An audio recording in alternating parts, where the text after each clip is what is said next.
Hello everybody, it's the Abstractionist. I am here with some books that I have. I didn't purchase these like recently at all, but for 2024 I want to dive into them and like wrap them up. So I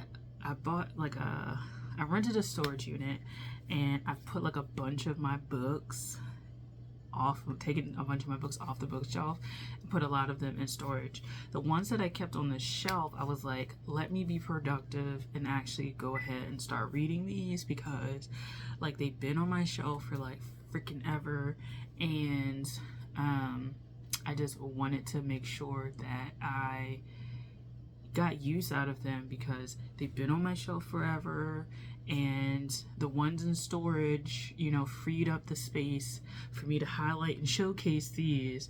So let's go ahead and start reading them. So I have quite a few. My bookshelf, I've done a bookshelf tour before.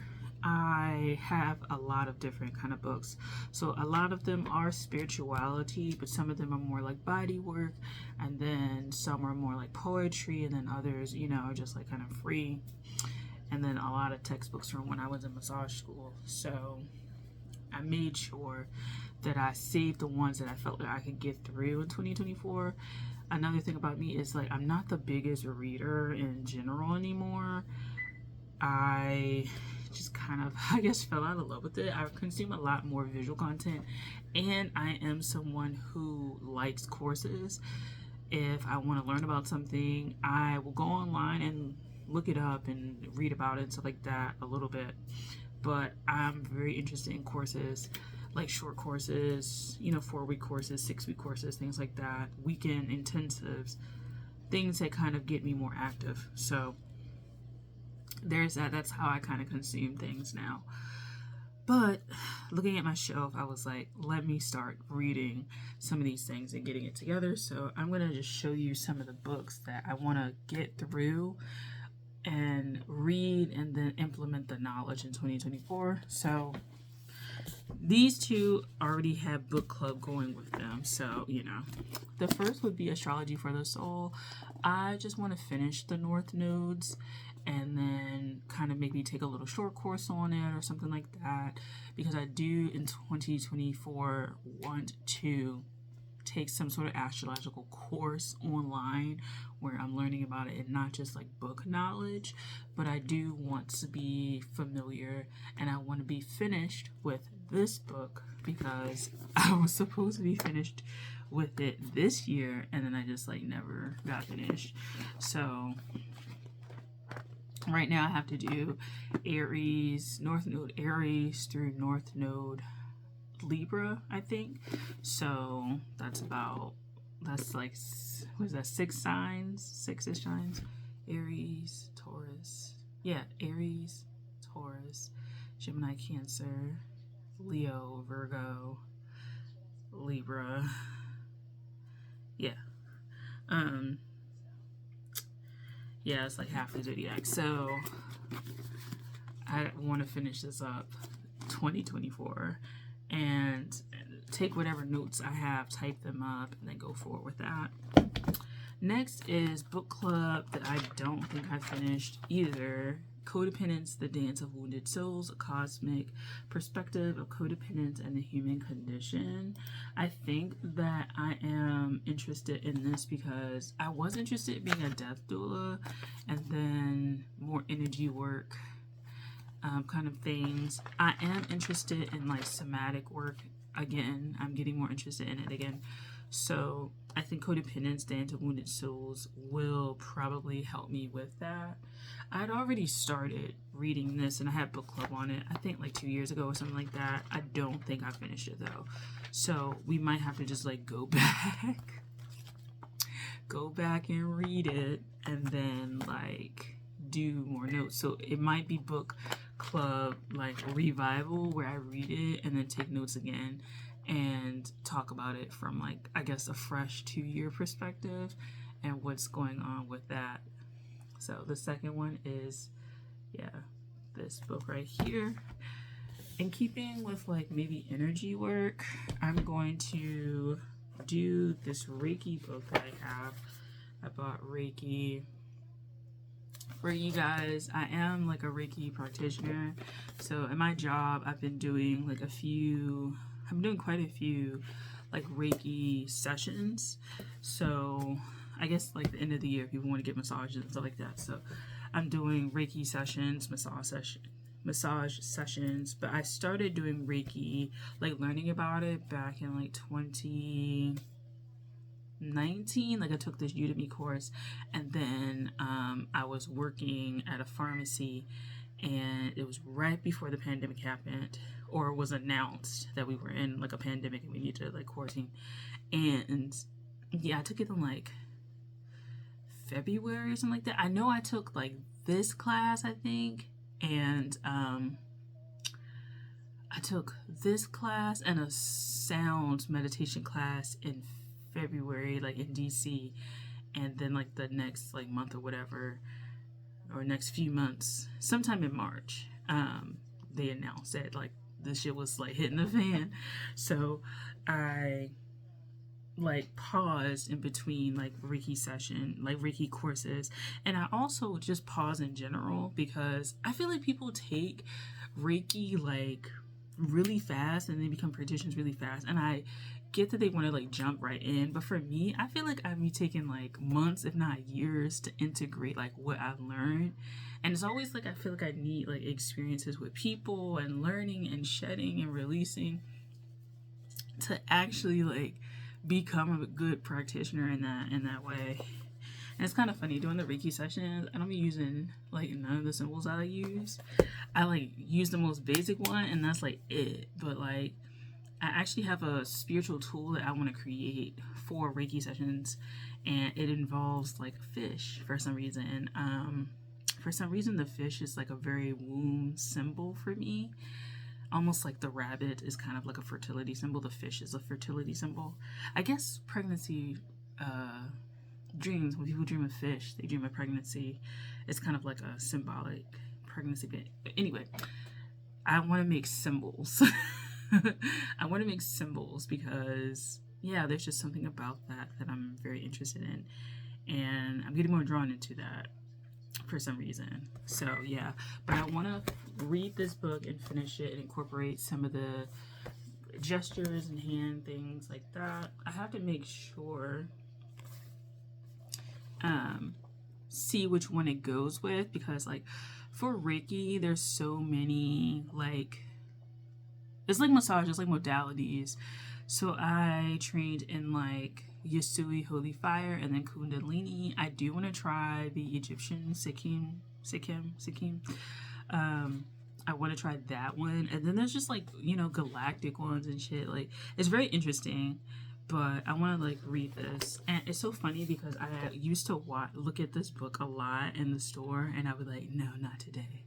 And then I finally got it. And so then it's been sitting on my shelf and I haven't been using it, so I want to finally use it to become a better practitioner. These are basically all one topic, so I'm gonna do these two that are not this topic. Keeping in with like, I guess, like energy type work, I do want to read this book, The Architecture of Sound and Alchemy of Transcendence. It's a book that I got from Brooklyn Healing Arts, run by this guy named Jared, which is so funny. It's the name of a guy that I used, like, that started me on my spiritual journey.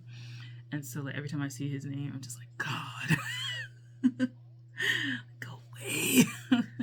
But yeah, so this book I bought because I was interested in sound meditation, but like the pandemic kind of like derailed that, and then I just have never gotten back to like sound meditations. So I do want to do sound meditation kind of things, sound journeying. My Nada Yoga experience was like really great with that. I want to turn it, like, there we go. My Nada Yoga experience was like really great with that, and I personally just want to learn about sound more. And then also I took piano when I was younger, so I mean, I'm not necessarily like new to sound, so to speak, but like kind of like I feel like there's more philosophy and theory and like more spiritual perspective on music. and using sound and what it will do and can do and stuff like that. And so, yeah. So yeah, that's some of the stuff that it's talking about. Next is Ancestral Tarot, Uncover Your Past and Chart Your Future, Nancy Hendrickson. This is another book that's been on my bookshelf. All of these have been for years.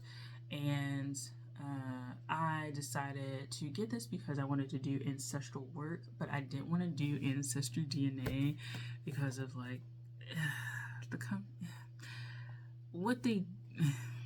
what has come out about how they like get that stuff and what they do with it is kind of like, wow.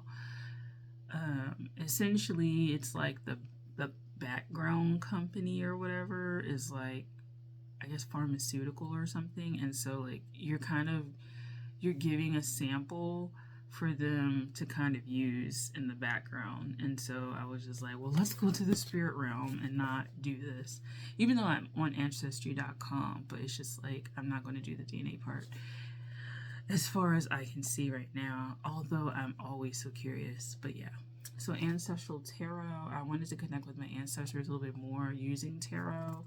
The reason why I use tarot in general is because I want energies to go through like some sort of physical 3D medium that is not myself. And I feel like tarot is a good medium for that, because also it is connected with a visual. And so instead of necessarily always scrying, bringing forth an image, like a preset image that you can feel the energy off of, like, is helpful for me. And that's kind of low-key why I use tarot for stuff like that. It's not why I got into tarot, but it is why I use tarot as an energetic kind of means. It's because I don't want to channel things through my body directly all the time. So I want to use this to help chart my family tree and connect with ancestors and things like that, and then kind of deal with problems and heritage and questions and stuff like that. And so this was a fun, neat little book. I started to look into it. I just never read through it. So there's another one. The last ones are all astrology, and I ended up getting on eBay this book lot. And it's so funny because I don't use eBay like that no more. I kind of feel like it's like I feel like they let the scammers take over on eBay and Etsy too. But I got this book lot of like astrology stuff, and I was buying astrology books and I was buying massage books, and it was like this book lot that had like a whole bunch of shit. So I got it, and then I also just started picking off books on there that I liked. So all of these are astrology. So I have to look into the people because I'm not familiar with any of the people. I did start trying to read this one, astrological textbook by Leo Daniel. It felt like it was not organized. Like there was something about it that wasn't organized. I think this is the one. I felt like I was reading and I felt that the topic was like jumping around. It was like I didn't feel like it was organized in a way that I was getting. Like I just wasn't getting it. So I mean, I'm gonna read it again because it has like very basic things, like, you know, has dignitaries and stuff like that. But it seems like it went from like level 2 to level 10 to level 1 to level 4 to level 7 to level 0 to level 18 to level 9. Like it didn't seem like it was 1, 2, 3. Like it just seemed like it jumped around in thought, as opposed to like you jumped around in thought when you were doing the draft, but then you like had organization to like put it together, right? So that's kind of how it was going with me. But yeah, that one. Then we have The Principles of Astrology, Charles E. O. Carter, a quest book.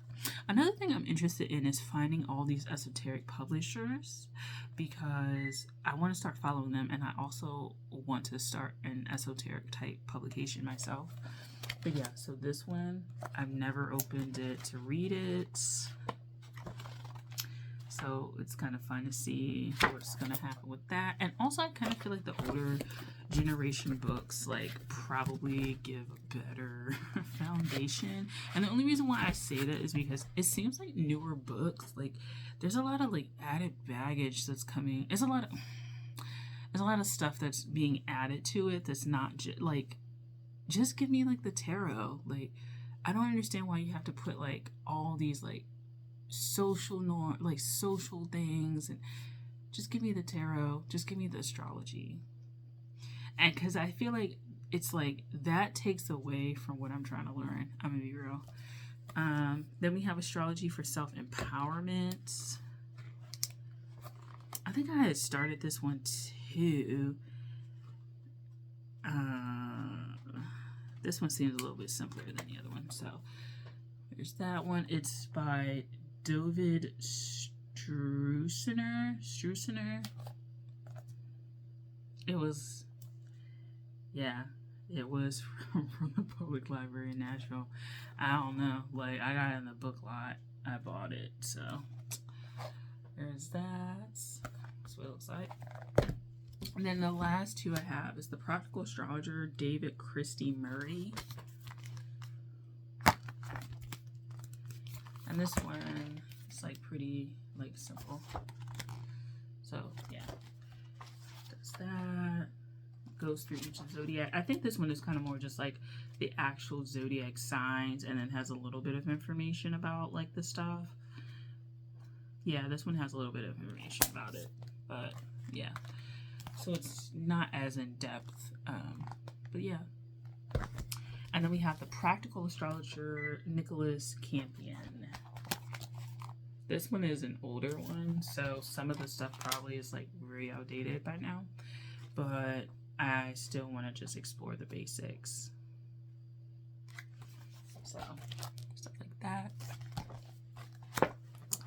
So yeah, these are the books that I want to study with and explore with and stuff like that, and just go through it, because I personally want to get better I want to get better with astrology. I want to get better with tarot. I want to get better with energy work, sound meditation. And I just feel like I need to start really studying and doing my thing, because there's people that are going to come up behind me. You know, I'm 30 years old. There's somebody who's like 15, and another like 5-10 years, they're going to need guidance. And I want to make sure that I have materials to help them, and, you know, other people who are working towards their goals with astrology and stuff like that, they'll have materials to guide them as well. And then the next generation will be born. And so, yeah, that's how this thing works, right? So that's Tarot Moss day 11. No, day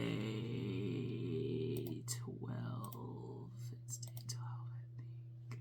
It's day 12, I think, right? Yeah. I'm going to say it's day 12.